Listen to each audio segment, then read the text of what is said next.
Audio Jungle.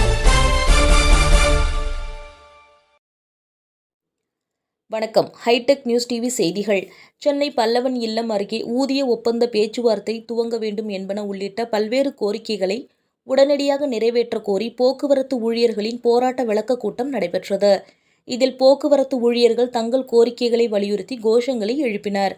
அதன் பிறகு செய்தியாளர்களுக்கு பேட்டி அளித்த அரசு போக்குவரத்து சங்கங்களின் செயல்படும் அனைத்து தொழிற்சங்கங்கள் கூட்டமைப்பின் ஒருங்கிணைப்பாளர் ஆறுமுக நயனார், போக்குவரத்து துறை மிகவும் சீரழிந்து உள்ளதாக தெரிவித்தார்.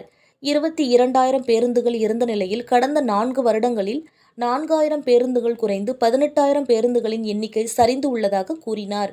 ஓய்வுதாரர்களுக்கான பலன்கள் தரப்படாமல் இருப்பதாகவும் அகவிலைப்படியை வழங்க வேண்டும் என்றும் தெரிவித்தார்.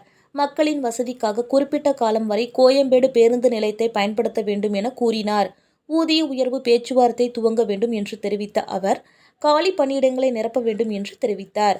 பிப்ரவரி 7ஆம் தேதி அடுத்த கட்ட பேச்சுவார்த்தை நடைபெற உள்ள நிலையில் தங்கள் கோரிக்கைகள் நிறைவேற்றப்படவிட்டால் போராட்டம் தொடரும் என்று எச்சரித்தார். அன்றாட நிகழ்வுகளை உடனடியாக தெரிந்து கொள்ள ஹைடெக் நியூஸ் டிவி சேனலை சப்ஸ்கிரைப் செய்யுங்கள்.